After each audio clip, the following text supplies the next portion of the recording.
We've got lines and we have 2 earphones that are working. Hearings. 2 hearings? Like 1 coffee this morning. I had half a coffee. That's not enough. No.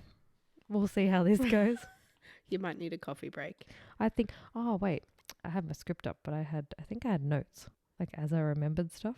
Oh, okay. Oh yes, my note was the first episode had issues.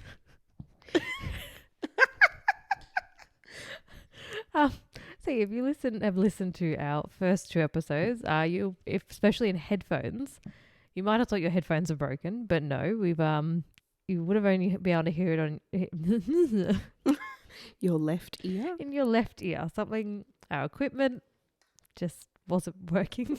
We did the old turn it off and turn it back on again. And now you should be able to hear us in both of your ear holes. So Lucky. that's good. 2 hearings. Ah, yes. You know on Facebook when you scroll through and you get like this person's missing? Yeah. Yep. There was a picture of a girl, like a teenage girl. But the picture they had was her with her hands over her face holding up a peace sign. Okay, so you couldn't actually see You it? couldn't see what she actually looked like. Yeah.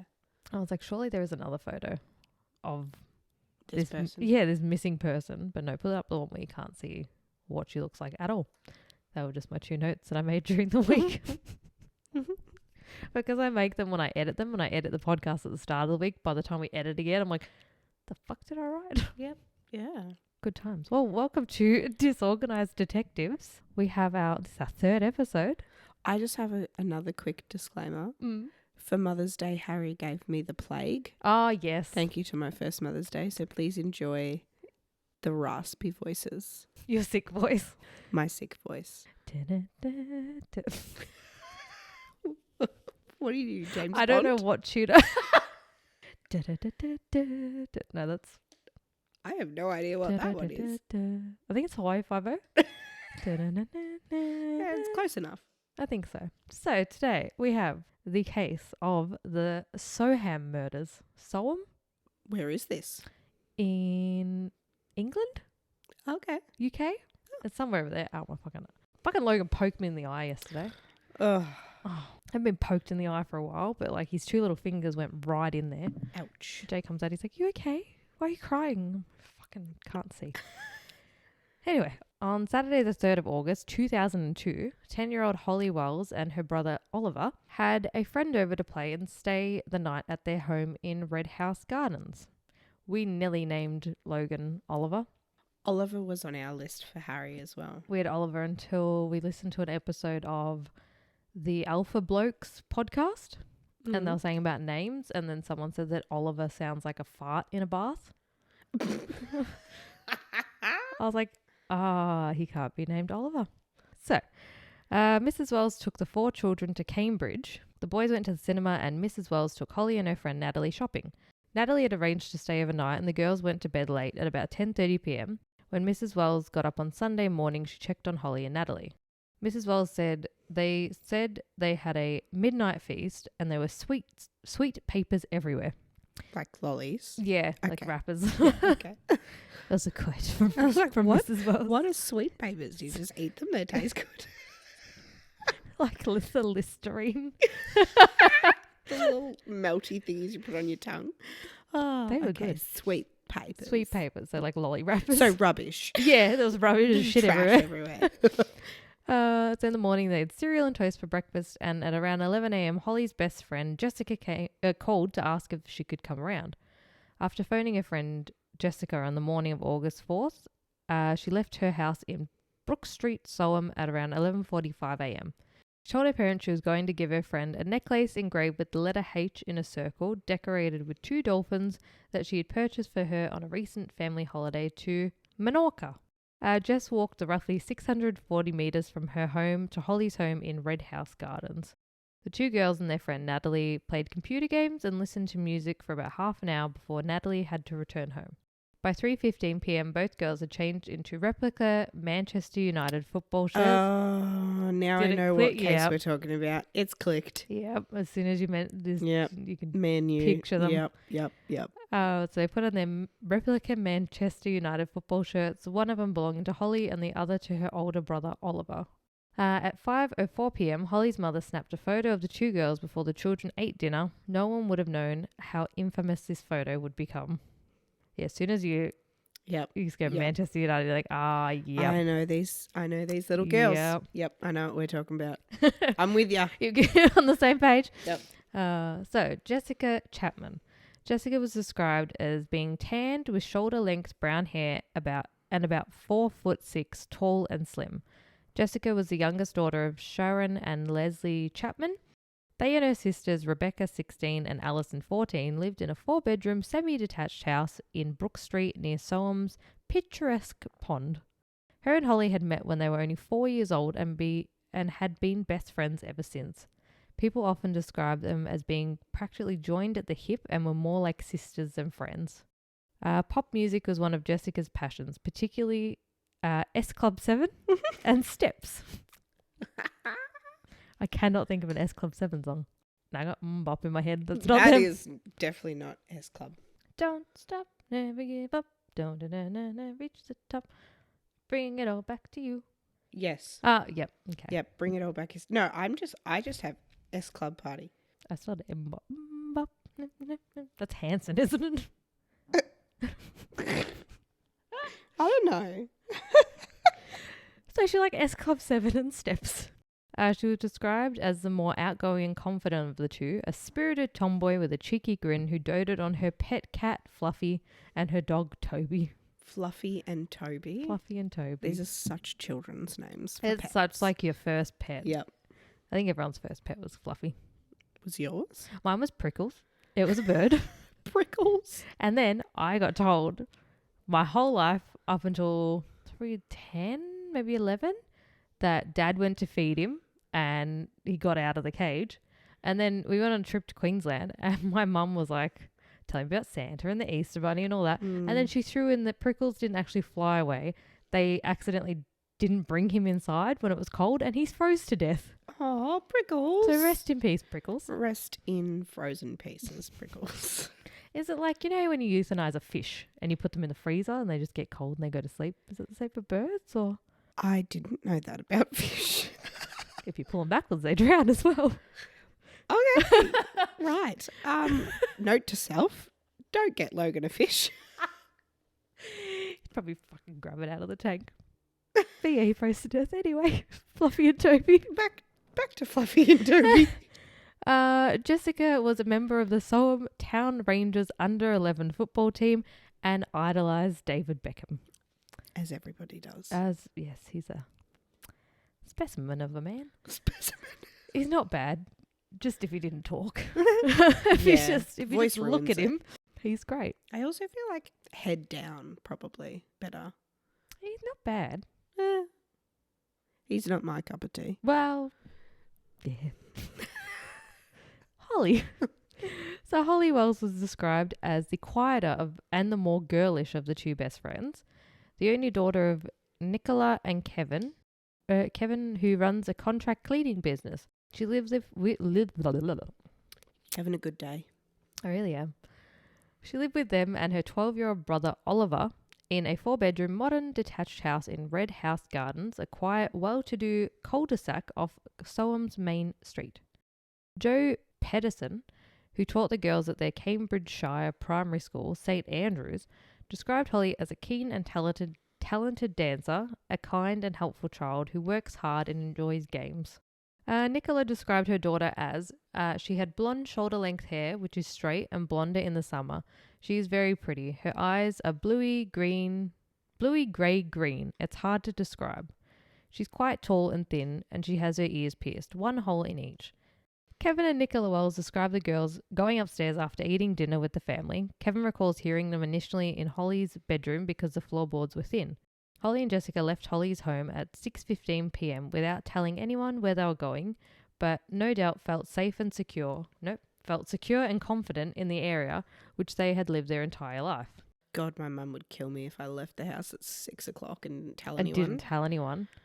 I was a please do not come back inside until the street light comes on kind of child. I mean, yeah, but like if you just walked on out starting to leave the house at 6 o'clock. Yeah. And like, yeah, peace, I'll catch you later. My mum would have killed me. 10 years old. Yeah. They lived there, went to school there. They would have no doubt thought that they were surrounded by faces they knew. The total population of Soham in 2002 was 8,700. It's not a lot of people. Like 8,000, that's a school? Less than a school? I don't know, but I think we've discussed my school before. That's not a school to me. 72 was my school. 72 people? Yeah. In the whole school? Primary school, yeah. There were 72 kids in the whole school when I was in Jesus. grade 5 and grade 6. When I graduated, there was 5 grade 6 students. I was in the same classroom with the same teacher for grade 3, 4, 5 and 6. There was only 3 classrooms. Oh my God. We had Prep 1, 2, 3, 3, 4, 5, 6. All connected? Like as in there was only 3 classes because there wasn't enough kids for any other classes. Oh my God. Jesus Christ. Except when I was in grade 6, we ended up having two just prep classes because that's when they started building all the new estates. So and there was started procreating more. a bunch of young kids around. Okay. Oh, well, actually, it was a little bit, 8,000 is a little bit bigger than I thought. I just did a quick little Goog because, I can. In Doreen in 2006, which is the census that I've just found, there was 3,500 people. So that's what? Well, yeah, it's a suburb. Yeah.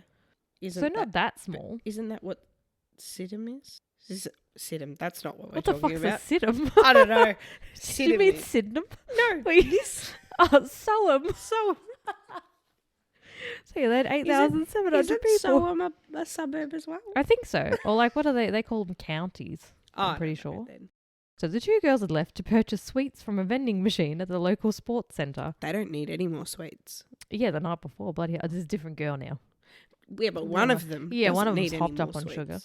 So at 8 p.m, Nicola Wells entered her daughter's bedroom to invite the girls to say goodbye to their guests, only to discover both children were missing. Alarmed, she and her husband searched the house and nearby streets trying to find them. And they're I think they're the ones in a cul-de-sac as well. So yeah. It's not... Yeah, the circle thing you're doing with your fingers. The people listening to the podcast it's good for an audio platform. Will know what you're talking about. Yeah. But if you go, if you're searching, here, well, this is a bit different. This is a bit spaced out. But in a normal street, there's a lot of options where a cul-de-sac's not that many houses to look through. Yeah, true. I don't know why they're looking through people's houses though. Well, they search nearby streets. Not yet being the girls' usual 8:30 p.m. curfew, the parents waited, expecting the girls to walk in the door at any moment. A few minutes past 8:30, the Wells family phoned the Chapman house to see if the girls had ended up there, only to learn Leslie and Sharon Chapman were worried that Jessica had not returned home yet. Following frantic efforts by the families to locate their daughters, Holly Wells and Jessica Chapman were reported missing by their parents at 9:55 p.m. When the police arrived at the Wells home at 10:30 p.m, the family told the officers that the girls had not said they were going to meet anyone or go to any particular place. Police immediately launched Fuck. Nope. Nope. Police immediately launched an intensive search for the missing children. Oh, Jesus Christ, I don't know what that We got there. A lot of eyes. The girls were seen by several witnesses after they left the Wells house and were picked up on CCTV. They doubled back on themselves more than once and were described to be wandering about. Over 400 officers were assigned full-time to search for the girls. These officers conducted extensive house-to-house inquiries across Soham. Their efforts to search local terrain were supported by hundreds of local volunteers and later some United States Air Force personnel stationed at a nearby airbase. It's a lot of people looking for these 2 girls. Well, at least they've actually started looking straight off the bat. Yeah, when you hear, you gotta wait 24 hours. You've got to wait 24 hours, but the first 48 are crucial. How does it add up? Also, 10-year-olds just often disappear for 24 hours just for fun. Yeah, for days, for hours. So normal. So just wait 24 hours. The 10-year-olds, they'll come back.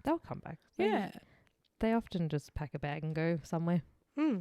Maybe I don't know, it's not much better, but when he's 16 or 17, you're more likely to fuck my parents and go off to someone's house. Run away for the night.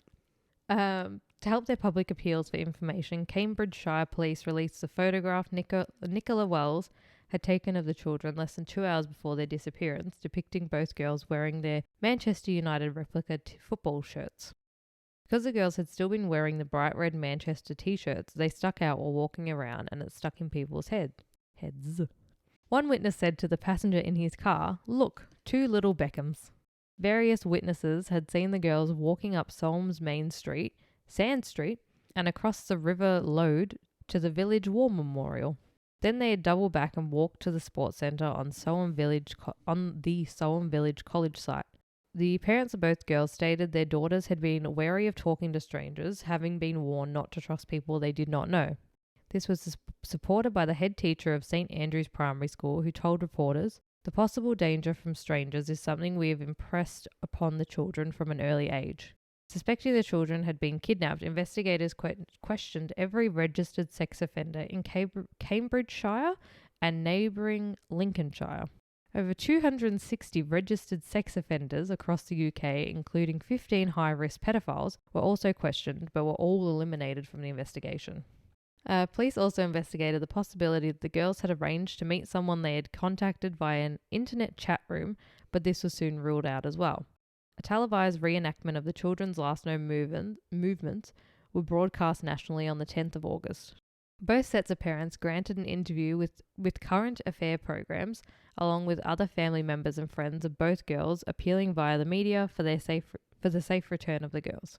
These appeals for information on the whereabouts of Holly and Jessica produced over 2,000 phone calls and tips from the public, with all information obtained entered into the investigation's Holmes 2 database, which is the Home Office Large Major Inquiry System.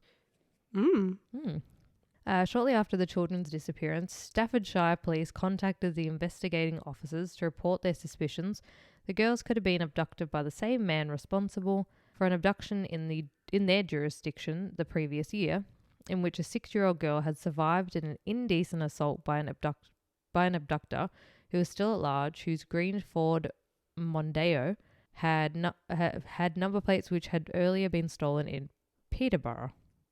Lots of boroughs. Boroughs and shires. That's England for you.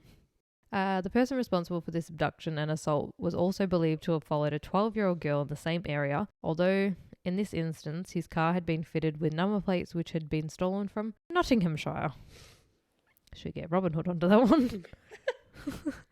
This information was later included in a televised appeal about the children's disappearance on the BBC's Crime Watch, but this potential lead led nowhere.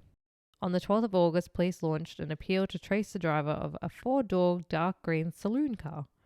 I don't know why I hear saloon car. I just think of that doors from a saloon on a car. No. Pew, pew, pew. But I'm up.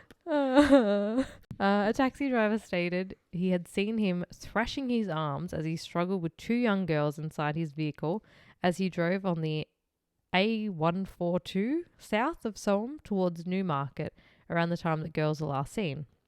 This vehicle was last seen turning into the Studlands Park housing estate. The following evening, a jogger alerted police to 2 mounds of recently disturbed earth he had seen at Warren Hill, just outside Newmarket, which he speculated might have been the burial locations of the 2 girls. An overnight examination revealed them to be badger sets. To be what? Badger sets, like little badger holes? Oh, Yeah. gotcha. Burrows? I don't know what badgers are. Badger sets. Wasn't Homes for badgers. Homes for badgers. They've dug up 2 little plots of land. One person who claimed to have spoken with the girls immediately before their disappearance was 28-year-old Ian Huntley. Ian informed investigators on August 5th that he had a brief conversation with both girls on his doorstep the previous afternoon. According to Ian, Holly and Jessica were both happy as Larry and had briefly inquired as to whether his partner Maxine Carr had been successful in a recent application for a full-time teaching assistant position at their school. Yeah, that's a totally normal conversation to have with children. Yeah. Well, so like he's saying that he saw them and knowing like like Maxine was like the teacher's aide in their classroom And so they were like, oh, did she get the full-time job? Oh, yeah. Just the 10-year-olds are gonna. Yeah. Yep. Mm-hmm. When he had replied she had not got the job, one of the girls said, "Tell her we're sorry." Before they both walked along College Street towards a bridge leading towards Clay Street. Police were suspicious of Ian's account. A single police officer searched his house on August 5th. No incriminating evidence was discovered, but the officer noticed items of clothing on the washing line despite the fact that it had been raining. In reference to the evident extensive cleaning of the house's interior, Ian said, "Excuse the dining room, we had a flood." Yep. At about 12:30 p.m. on August 17th, a 48-year-old gamekeeper named Keith Pryor discovered the bodies of both girls lying side by side in a 5-foot deep irrigation ditch close to a pheasant pen more than 16 kilometers east of Soham. Keith had noticed that what he later described as an unusual and unpleasant smell in the area several days earlier. When returning to the area with 2 friends on the 17th of August, he had decided to investigate its cause. The bodies were found lying side by side on their backs in the ditch. Jessica was still wearing her bead necklace and Holly had her metal necklace with the word love inscribed on it. Mm-hmm. The girls had been missing for 13 days when their bodies were found and their corpses were in an advanced state of decomposition. In an apparent effort to destroy forensic evidence, the murderer had attempted to burn both bodies. Despite this, investigators rapidly deduced that the 2 victims were most likely... Deduced who the 2 victims were. The word "were" is not in that sentence. Despite this, investigators rapidly deduced who the 2 victims most likely were and that they had not died where their bodies had been discovered.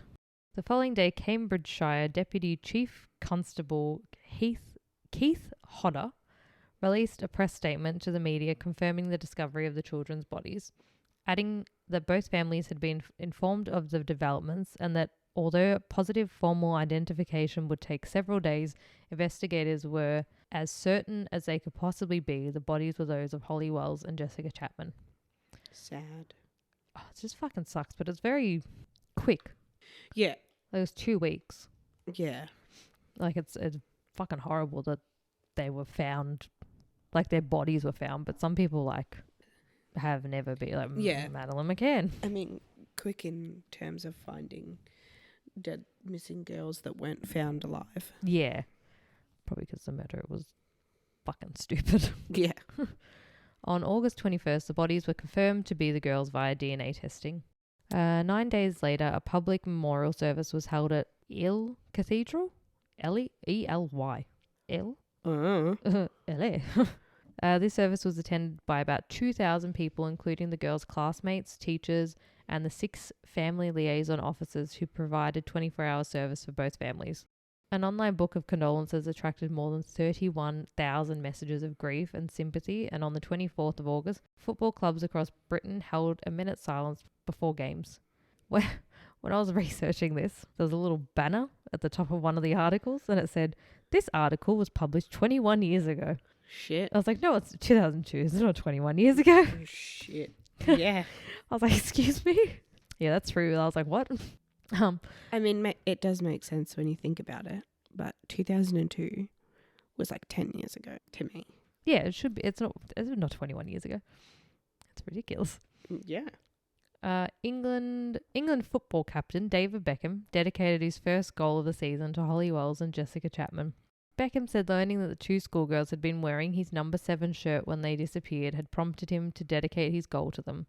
He said, "The whole nation is grieving at the moment and it's an upsetting time. Our thoughts go to the families, of course, and it was just nice to score a goal tonight. That meant a lot to me."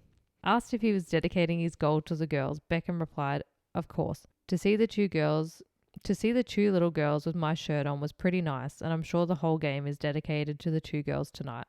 The inquest into the children's death was held at Shire Hall, Cambridge, on August 23, 2002. Coroner David Morris testified the bodies of both girls were partially skeletonized and that no precise cause of death could be determined for either of them. Morris stated that the most likely cause of death of both girls had been asphyxiation.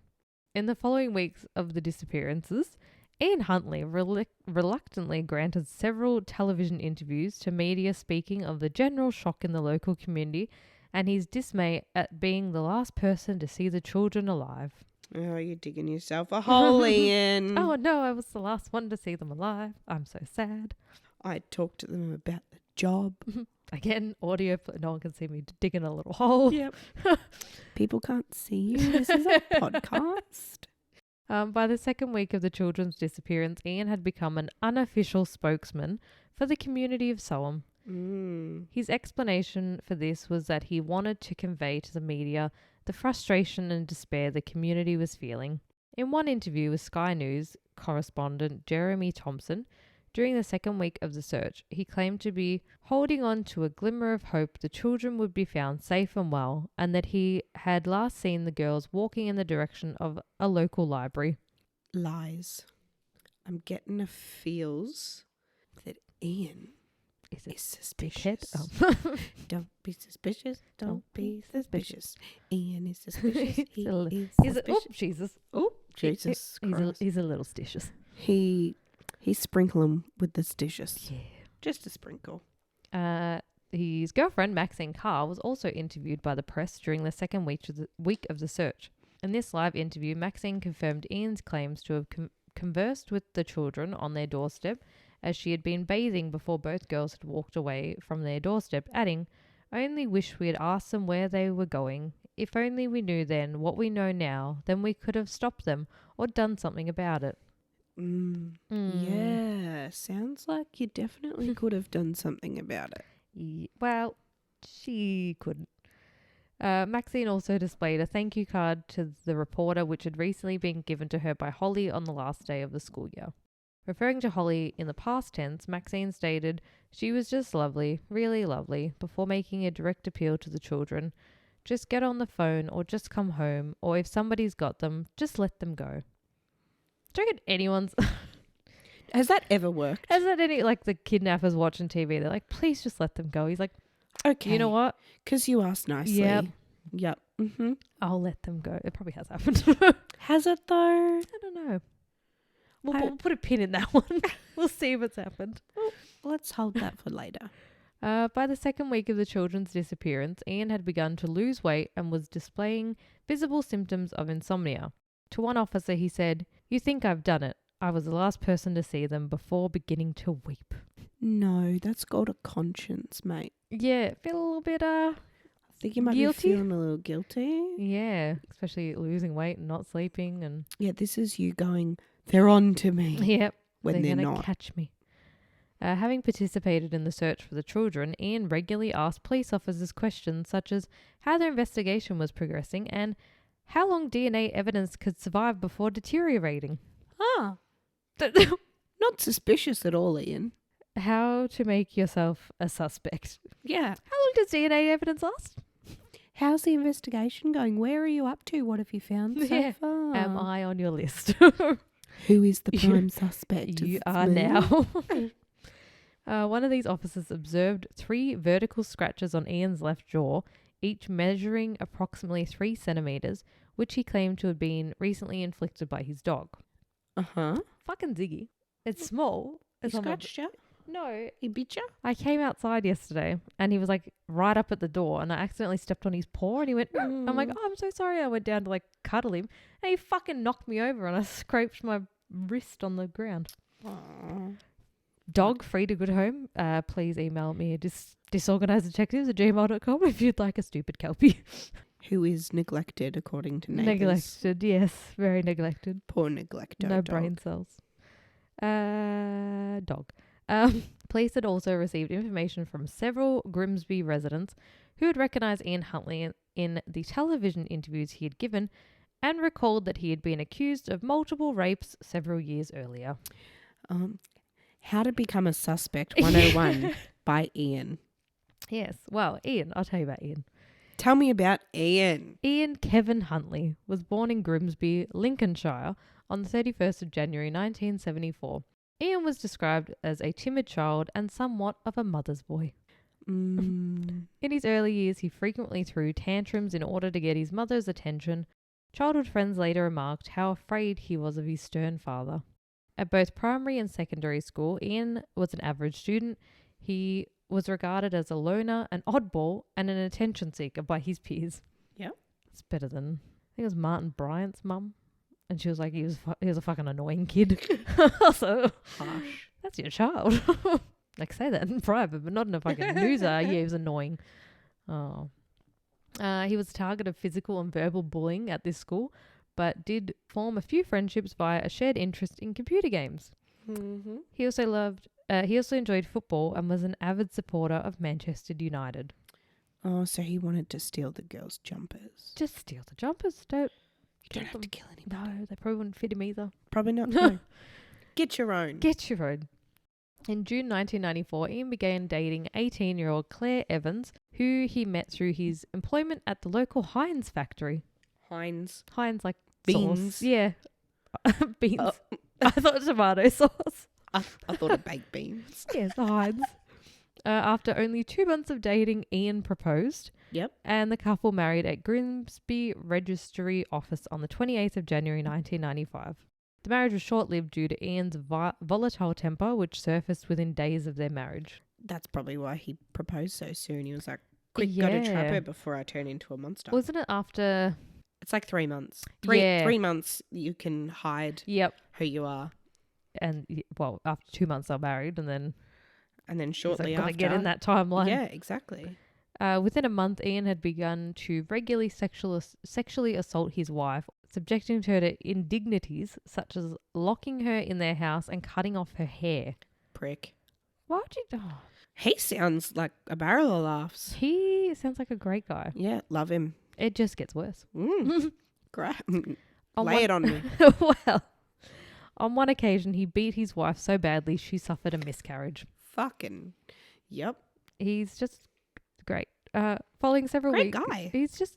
should get a medal. Should be allowed to be near children. Yeah, well. Following several weeks of mistreatment, Claire announced her intention to leave him.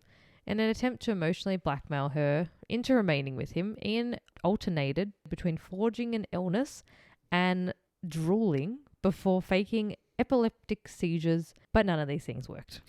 Right, so he was just trying to pretend to be sick and trap her more. He's like, please, I'm ill. Shortly after their separation, Claire started dating and later married Ian's younger brother, Wayne. Okay, but like, they were raised by the same people. Yeah, but you see like serial killers with siblings. Yeah, true. Nature versus nurture. Yeah, interesting. Wanted to keep it in the family. Yeah, wow.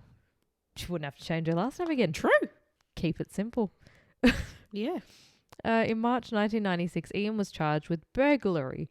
In this offence, he and his accomplice allegedly broke into a house of a neighbour in Grimsby and stole electrical goods, jewellery and cash. The case reached court, but the prosecution offered no evidence, resulting in the judge ordering the offence to lie on file. Yep. Between August 1995 and May 1996, Ian established numerous sexual relationships with teenage girls. Yuck. All of whom were under the legal age of consent. Disgusting. 3 of them were age 15 and 1 was 13. Fuck off. What a grot. Ew. One of these girls would become pregnant at the age of 15 and gave birth to a baby girl in 1998. Although reported to the police on 3 occasions, Ian was not charged for any of these offences as each of the girls denied having engaged in sex with him. So you're the new Virgin Mary. The one that's just like popped out a fucking baby. But no, we didn't have sex. But would it be like, 15 and 13? You'd be like, nah, mum and dad, nope, nothing happened. But he was, I don't know, reported to the police. Well, obviously the parents or something have gone, this fucking creepo's grooming my kids. And the girls are like, nope. Each refused to file criminal complaints or accept help from social services. Right. Rumours of Ian's sexual interest in underage girls soon became community gossip and he was regularly insulted by neighbours and colleagues. In May... Fair. Fair. They're like, oh, hey, however old. Fucking 20? Pedo. He was 22 at this point. Yeah. Fucking a 13-year-old when you're 22 or a 15-year-old is wrong. That's disgusting, on every level. In April 1998, so he'd been 24, Ian was arrested on suspicion of raping an 18-year-old woman. He admitted engaging in sex with the victim, but claimed the act had been consensual, As and he was not charged. Yep. A month later, Ian was charged and remanded in custody at HM Prison Wolds for 1 week after another 18-year-old Grimsby woman claimed he had beat and raped her while she was walking home from a local nightclub. There seems to be a pattern emerging here. That he likes little girls? That he likes to beat and rape women and Yep. then gets away with it. Yeah. Yeah. That was very loud. Yeah. The victim stated Ian had threatened to kill her before assaulting her. He admitted having sex with this woman, but again insisted the act had been consensual. Oh, the 1990s of it all. Oh, wait, it gets better. The criminal charge was dropped a week later after the Crown Prosecution Service, after having examined CCTV footage from the nightclub and surrounding areas and found evidence of the two socialising within the nightclub, determined insufficient evidence existed to secure a conviction for this offence. Yeah, because you talk to someone once, that gives them the right to rape you. Yeah, cool. Oh, the video showed you guys were talking inside. Yeah, you guys looked like you were having a good time. Yeah. So he couldn't possibly have raped you later. And she could have been like, hey, fuck off. I don't want anything to do with you. Oh, but you're talking. Yep. Oh. As a result, fucking justice system. As a result of this complaint, further rumours regarding Ian's sexual violence also circulated throughout the community, resulting in him being fired from his job and forcing him to move into his mother's home. Fair. In July 1998, police were notified that Ian had sexually assaulted a 11-year-old girl in the town of Cleethorpes in September 1997, having also threatened to kill the child if she informed her mother. Kill him. This is where, like, me and Jay have this debate all the time about the death penalty. Cases like this, 100%. Yeah. But then you got cases like, I can't even think of his name, the little boy that was like, he was accused of like talking to a woman in the 50s, and they're like, execute. Oh, yeah, no. Yeah. No. But then you have people like this where you're like, But like this motherfucker who has spent years assaulting women. yeah. And still doing it and lying about it and getting away with it. And not getting in trouble for it. Like when he was 22 and he's sleeping with young girls, if someone had done something there and then about that shit, This wouldn't have happened. this wouldn't happen. It's exactly like Jill Ma. Yep.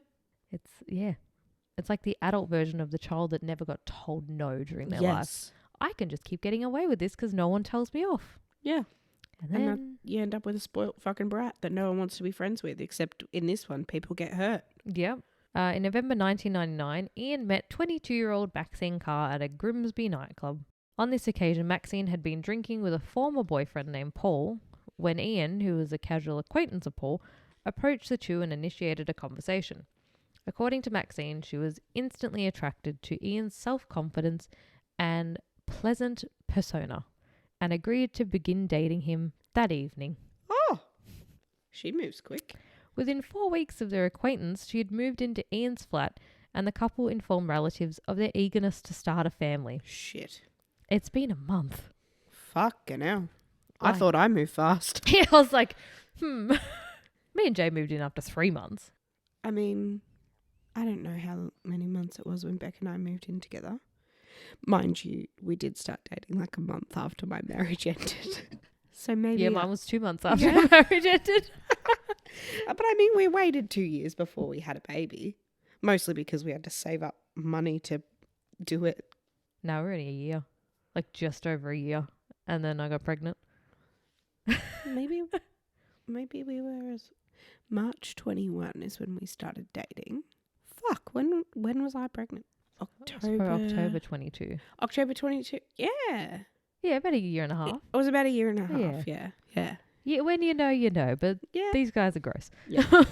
I mean, he's gross. I don't know much about her yet. Oh. I'm going to give her the benefit of the doubt for now. For the next 2 minutes. Okay, yep. I thought I did not like her at all in the beginning either. Shortly thereafter, the couple moved into a ground floor flat in Scunthorpe where Ian formally proposed to Maxine in June 1999. Mm. Although they were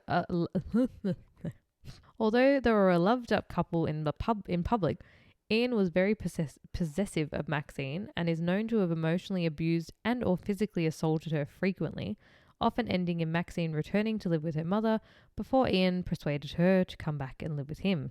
They were also known to have conducted affairs throughout their relationship. This sounds like a picture-perfect marriage. It sounds very...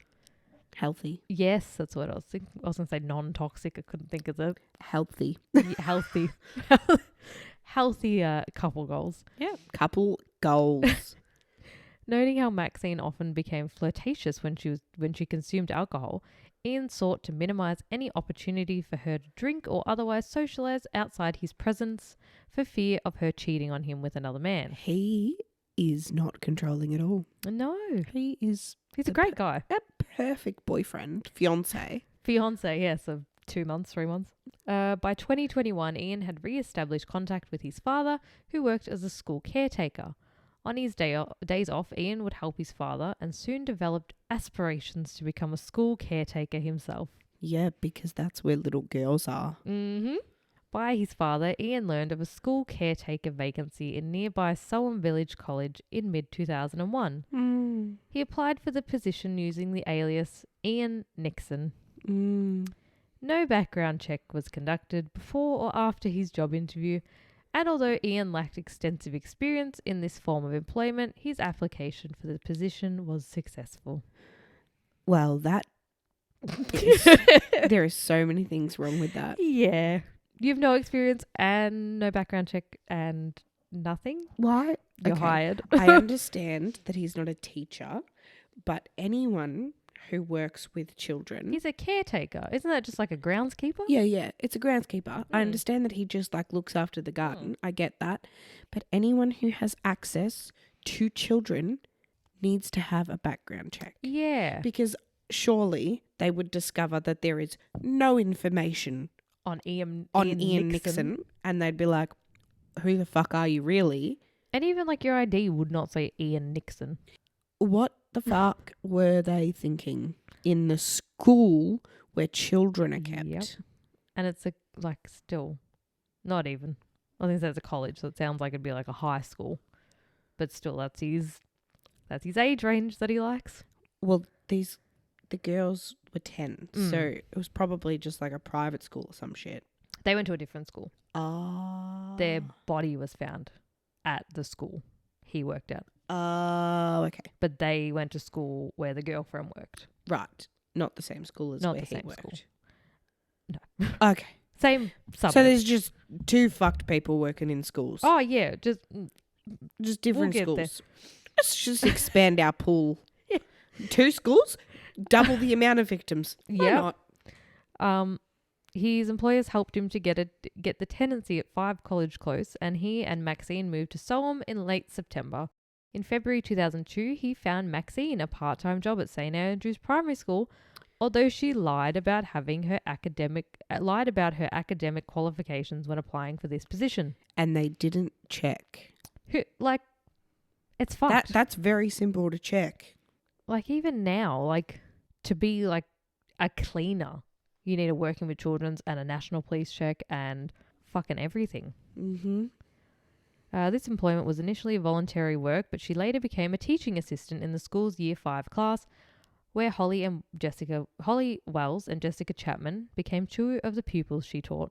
By mid-2002, the physical relationship between Ian and Maxine had begun to deteriorate. By Ian's own later admission, he had become sexually frustrated and had unsuccessfully attempted to persuade a married colleague to date him. Go fuck your fiancé. Yeah. Or go on a date. If you're sexually frustrated. There would have been 2002 would have been plenty of fish. Fuck your fiancé. Yeah. Just, you live together. But even if she didn't want to do it, just go wank. Find someone else. Yeah, wank. On the 16th of August, 12 days after the children's disappearance, Ian and Maxine were first questioned by police. Both were questioned for approximately 7 hours. Each provided witness statements before being placed in a safe house in the village of Houston. Contrary to Maxine's statement that she had been in the bath and overheard Ian talking to the girls on the evening they disappeared, numerous witnesses said that she had been socialising in Grimsby's town centre. Yep.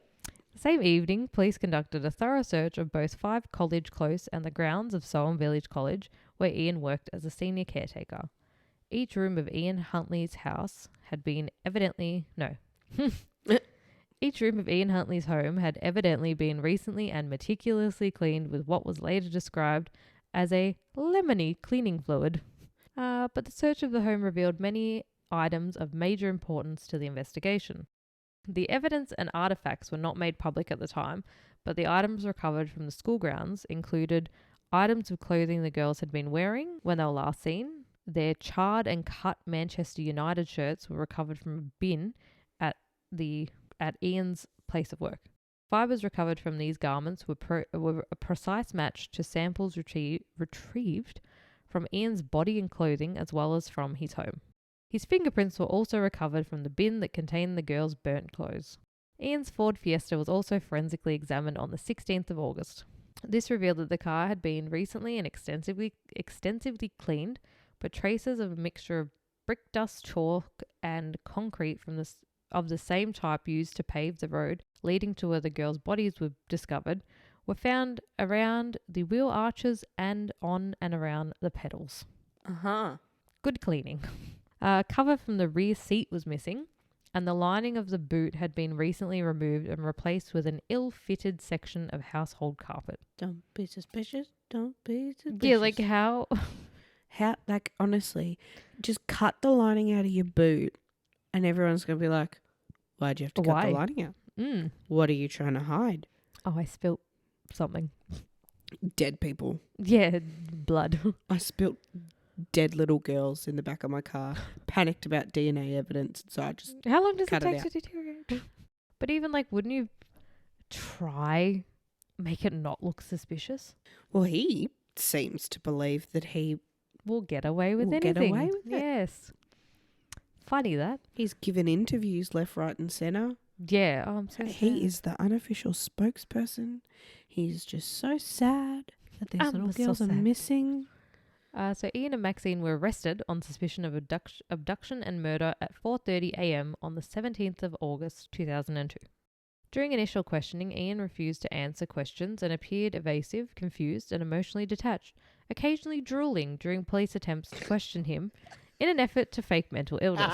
Is he going to have another seizure? Yeah, it's like, you need to stop that. It does not work. It didn't work to keep your marriage together. It's not going to work to get you out of murder. Yeah. By contrast, Maxine quickly confessed to the detectives she had lied about her whereabouts and her partner's actions on August 4th.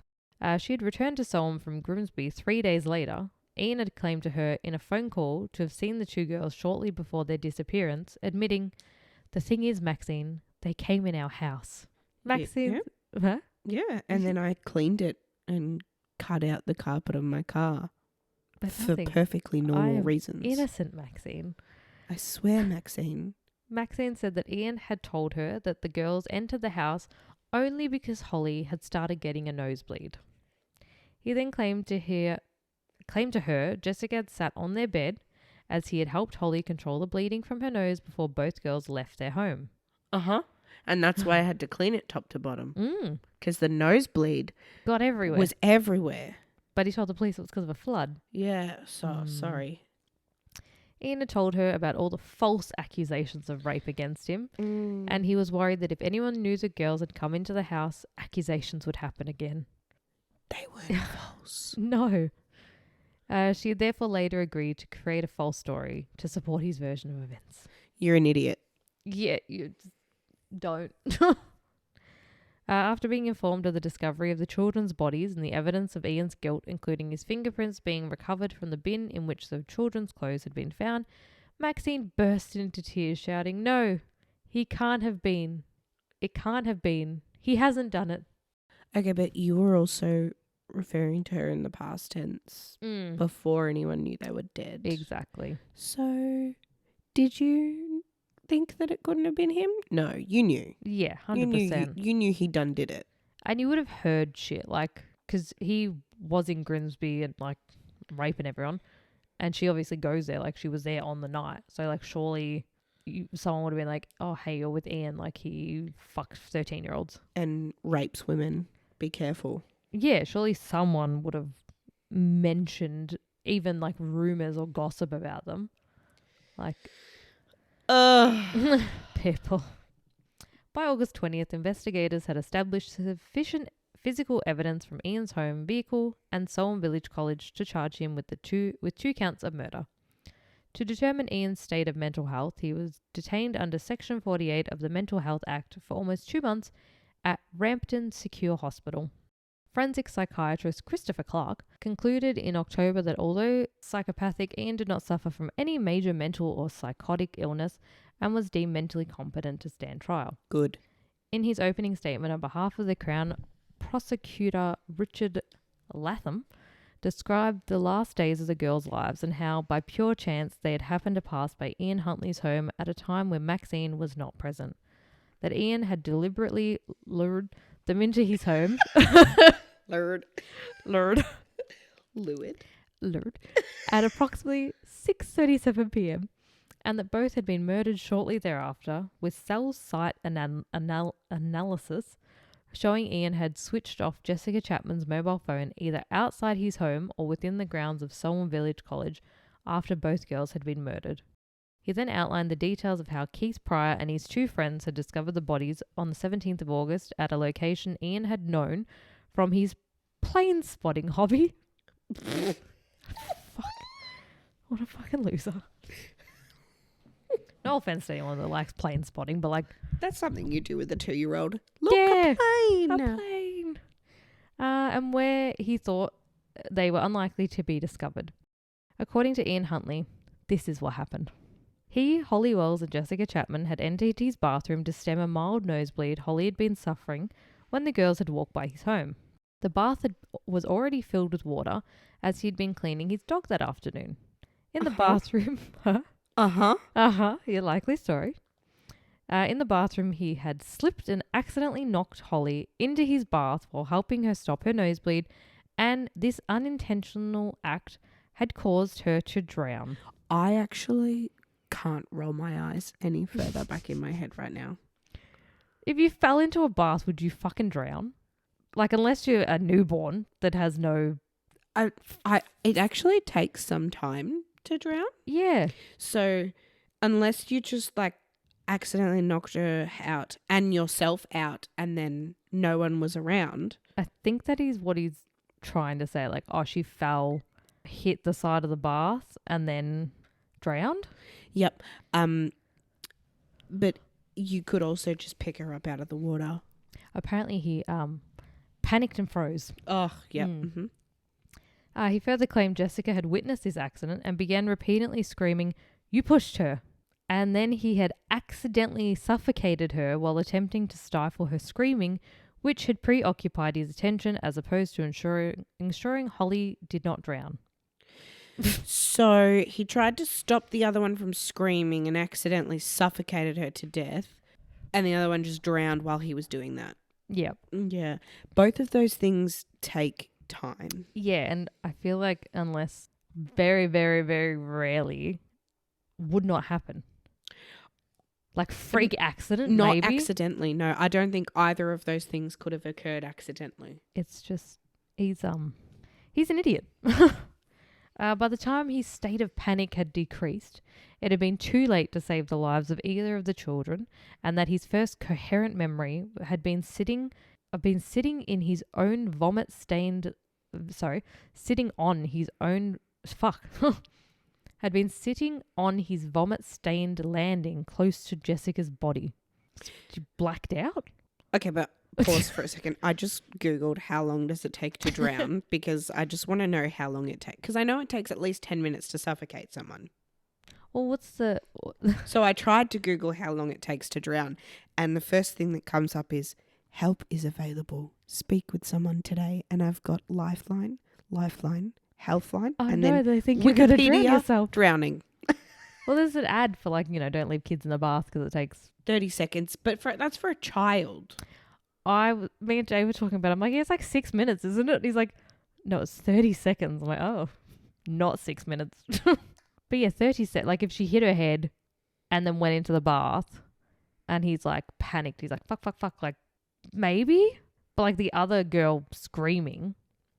That takes far more than 30 seconds. Yeah. To suffocate someone accidentally. It's ridiculous. When questioned about his failure to call emergency services and subsequent extensive efforts to destroy evidence and divert suspicion from himself, Ian insisted that he had first become preoccupied with whether the police and public would believe the girls' deaths had been accidental, and he had decided to conceal all evidence of the deaths as opposed to either notifying police or paramedics. Weeping, he admitted responsibility for both deaths, but repeated his insistence that both deaths had been accidental. Yep. No one believes you, buddy. He tearfully claimed that he had not attempted to feign insanity upon his arrest, insisting the trauma of the children's death had temporarily erased his memory. Oh, yep. Mm-hmm. It's just that old chestnut. He's like trying everything. Had temporarily erased his memory, and being in the presence of police had caused his mind to temporarily seize. Yeah. But you're giving interviews. Yep. Oh, I hope they come back. You know you fucking killed them. Oh. Accidentally. Accidentally. Totally accidentally. If you were that like, oh my God, I accidentally killed these two girls, you wouldn't be fucking taking interviews every other day. You'd be like, I feel so guilty about this. Yeah. But no, pop yourself in front of the camera. When Maxine went into the witness box, she was briefly questioned about her initial acquaintance with Ian, their subsequent relationship and plans to start a family once they both obtained financial stability, and the questioning was moved on to her return to Soham on August 6th.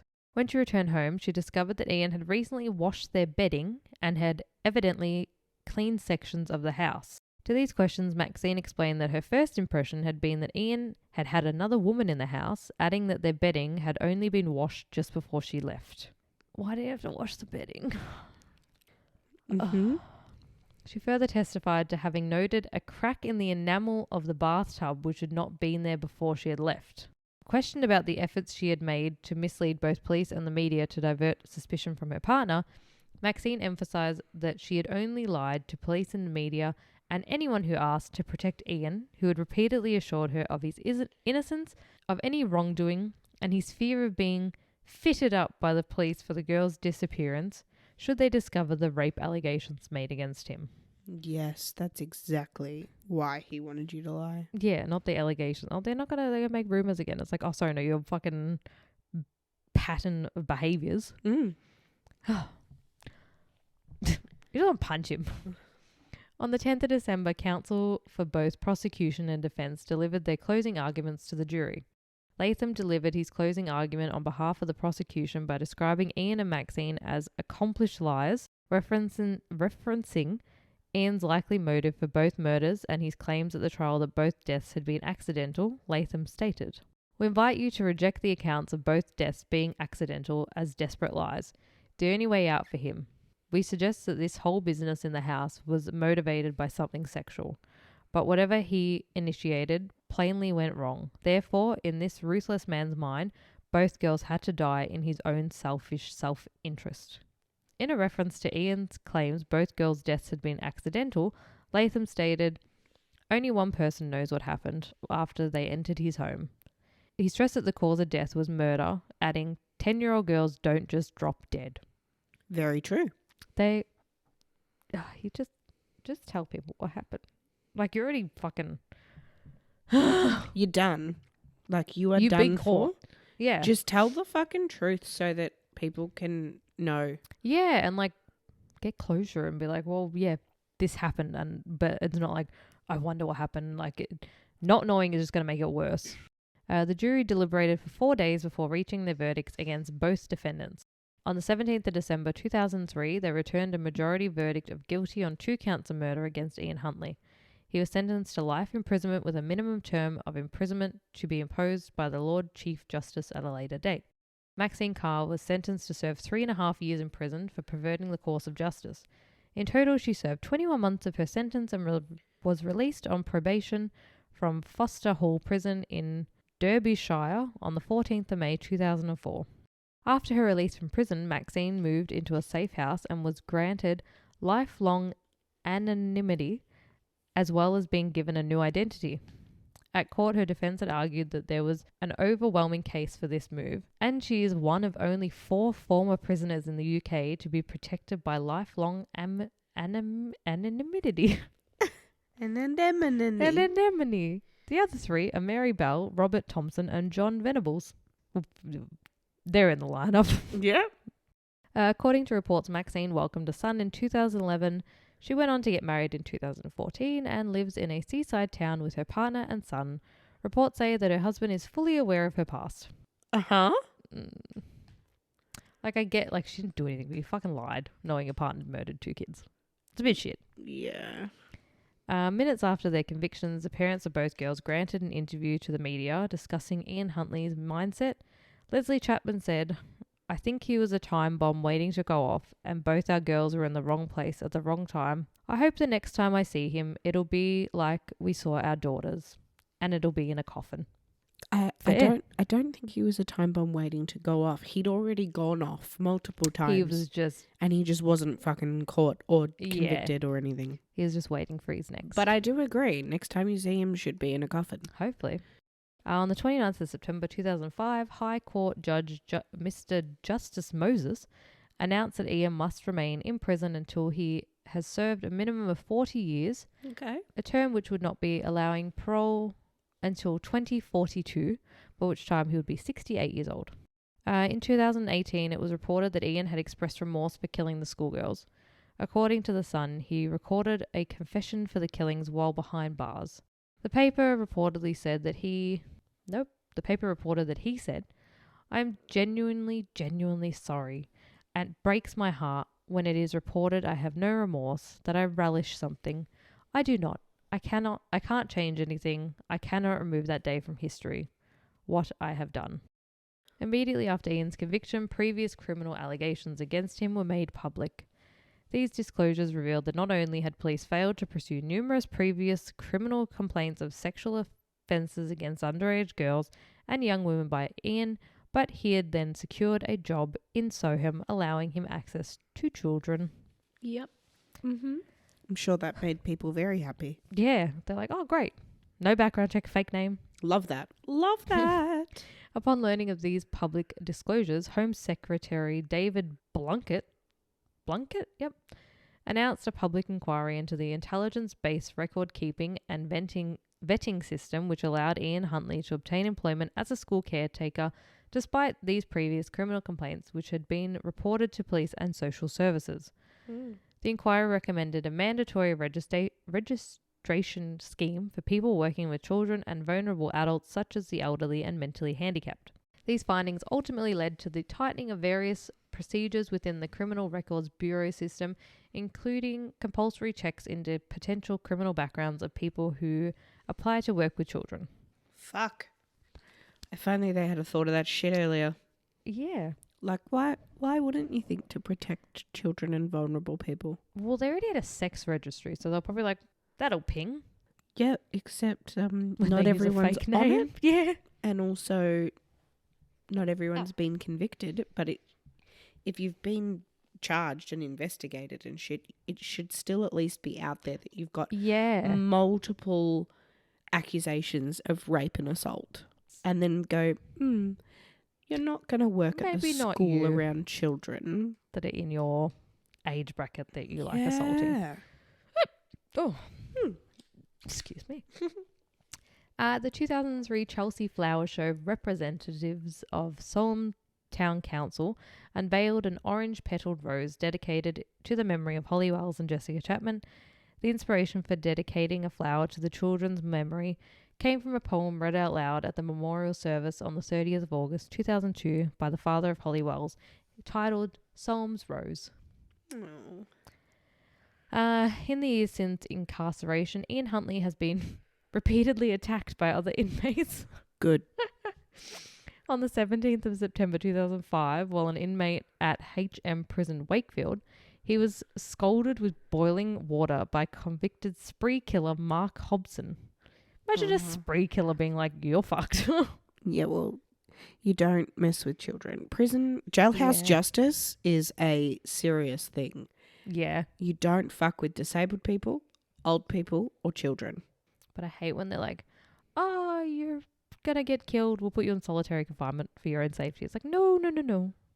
Let the internal justice system work its way through. However, could you imagine not seeing another human being other than like prison guards for 40 years? Like I kind of like that. You'd go insane. There was one Kind of nice. There was one I was listening to, and I can't remember who it was, but he was in solitary confinement because like everyone was just beating the shit out of him, and they get like an hour out of it each day, and he wouldn't even leave for that hour. Like he was so scared to leave. Yeah. I'm like, well, shouldn't have ended up in prison. On the 21st of March 2010, he received non-life-threatening injuries to his neck after his throat was slashed by convicted armed robber Damien Folks. Well. Okay, but you don't really have a leg to stand on when you're a spree killer and an armed robber. Yeah. Like, come on. But armed robbery, that's just like... It depends on if you hurt anyone. Yeah, like you while could he just was have doing a gun in a bank, isn't it? Well, it could also just be in a home. Oh, well, yeah. If you didn't hurt anyone. That's fine. If you didn't hurt anyone, go for your life. Steal Steal everything. Scare everyone with the gun. No one cares. So remember how I mentioned that Ian Huntley had a sexual relationship with multiple underage girls? Yeah. And one had given birth? Yeah. Yep. Her name is Sam. And when she was 14 years old, she was researching online for a school project about crime rates in the areas of Grimsby and Please tell Cleethorpes. me she didn't find out her dad is Ian Huntley and she was 14. A photograph of her mum came up following her Google searches when it sent her down the rabbit hole of who her father actually was. Oh, no. Could you fucking imagine? Oh, Sam. Fuck me. Oh. Samantha said she had no intention of building any relationship with him, adding, I was extremely upset. I didn't really know what to think. If he was expecting to get some sort of message from me, he'd be lucky to get one. He doesn't even deserve to be known or called my biological father. He will never deserve to be called Dad. Samantha's mother, Katie, was just 15 when she met Ian Huntley. He had worked with her mum, Jackie, who invited him around for dinner one evening. Ian was several years older than Katie at the time, but they developed a relationship, and after a year, Katie moved in with him and he quickly became abusive. Moved in with him? So he was... At 16? Yeah. What the fuck? But obviously, like, the mum invited him around for dinner, so just must have thought he was okay. Yeah, but... Still, at 16, like... Why would you let your 16-year-old move in with a 23-year-old dude? But that's just asking for fucking... Trouble. Yeah, a lot. Katie said once it was clear I liked him and we'd had sex, he began to treat me like a child, to bully me. Ian proceeded to rape his younger partner as well as abusing her in unthinkable ways, such as force-feeding her cat food. What a cunt. Yeah, it's just so fucked. I don't know, are we allowed to say that word on here? Yeah, why not? It's our podcast. At 3 months pregnant with their daughter, Katie claims Ian punched her in the stomach and threw her down the stairs. She said, I thought to myself, that's it. I've got to protect my baby because he's going to end up killing her. Oh my God. That's such a fucked position to be in. Oh my God. I can't imagine being Sam and growing up and learning this shit as a teenager. Imagine just living your life for 14 years and then you Google, a school project and you're like, oh, like that's who my dad is. Oh yeah, my dad is a child murderer and rapist. Yeah, that'd be and tried to great. Kill me in my mum's tummy when she was a fucking teenager. It's just great. It's a good Lord. time. Ian has written Samantha letters trying to explain his actions. Nah. He wrote, firstly, I truly don't relish the idea of discussing or you listening to the details of what was unimaginably the most horrendous day of my life. Your life? Your life. It was a hard day for Ian. Oh my God. Yep. Lots hardest of cleaning. Day for Ian. Poor Ian. I don't want my daughter reading about that. It was really hard for me to like It was a murder hard some day. children. Fucking cunt. Furthermore, I can promise that even if you did, you wouldn't feel any better for it, nor would you feel any closer to understanding. 15 years on, I still don't understand what the hell went wrong that day. You're fucked. That's what went wrong. He blacked out. He You doesn't were know. You were born, Ian. That's what went wrong. Yeah. She's written a powerful letter to him. She's written a powerful letter to her father at HMP Frankland in Durham. If my existence means anything to you, I'm pleading with you to finally reveal the whole truth about the murders of Holly Wells and Jessica Chapman. She told him it's time that everyone was given some peace and closure. Samantha has said that I'm begging him to find the courage to finally tell me the truth. I've asked to meet face to face so he can tell me in his own words. And I haven't found If she ever heard back. any update after that, but I'd say he probably didn't because he's a fucking coward. yeah, he's a little bitch. He'd be like, oh, I blacked out. I didn't know what happened. I don't know what you're talking about. I didn't do it. It was was an a- accident. It was a hard day for me. It was an accident. She drowned. She drowned and then she fucking, She had a blood nose. I accidentally knocked her. She drowned. Then I killed the other one accidentally as well. it's just laughable. It's like, how do you think that story, everyone's going to be like, that makes sense. Yep. It's an Totally accident. get it. Totally get it, mate. I Yep. get if it was one girl, you could, I don't know, like, yeah, if she's got a nosebleed, fuck, the floor's slippery from washing the dog, she hit her head on the bath, then she drowned, I panicked, she drowned. But the second one. I still don't know that I find that believable at all. But like there's With a just one. slither of it possibly could happen. But Yeah. then the second girl dying as well. Yeah. But also, if she had have drowned, like, get her out of the bath, do CPR, call But he's whatever the fuck the number is. Is it 999 in England? 999. 000. That's what it is The here in equivalent of Australia. 911 wherever you are. 000 here in Australia. I believe it's 999, possibly. Or is it 111? Or am I 111. fucked? That sounds I think 111. Nah, I don't know. UK. Emergency number. 999 and 112. Oh, okay. That's the jujul. Oh. I was close enough. Yeah, 999. I just think of like American TV shows where I was like, what's your number? And they're like 555. 555 999 123. 112. Just call the emergency numbers. Yeah, but Ian Huntley's a massive dick and the girlfriend's not much better for fucking defending him. Fuck Ian Huntley. After the girls are missing, they were last seen in our home. Can you lie for me? I've also got 12 allegations of rape against me. And she's like, yes, of course, anything for you. Also, I'm just going to go on national television and put interviews out about these girls that were Yeah. at my house that are now missing. That I'm losing sleep, visibly losing weight because it's 'Cause obviously you think eating I'm- up inside of you think him. I'm a suspect. I didn't do it. But how long does DNA evidence last? So where are you at with investigations, bro? Oh, he's just a fuckwit. Have you found any DNA yet? I hope he dies. I hope he dies before he gets out. That's the thing, because we record these in advance. Like, something could happen. Like, imagine in a couple of weeks, like, he dies. We'll be like, hey, episode 12, but Ian Huntley's dead. Update. Ian Huntley in a coffin. Someone died, didn't they? Like, Lots of people, yes. Yeah, oh. every day. I meant recently.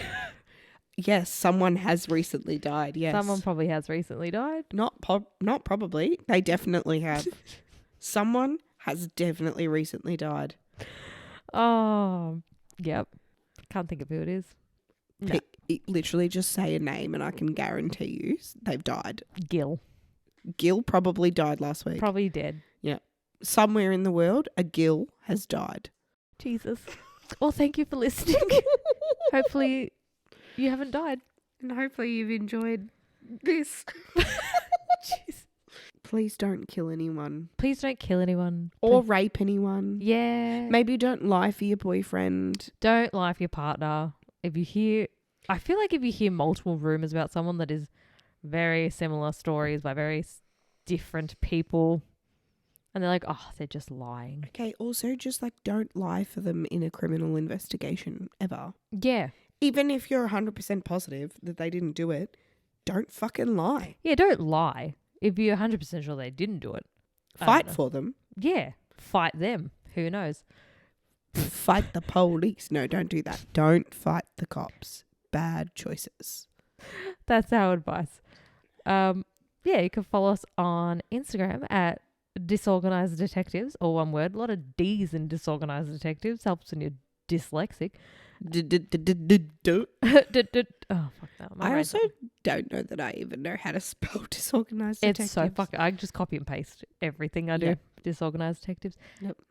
I think that's all we have at the moment. Instagram. We have an email address. We have an email address, disorganiseddetectives@gmail.com.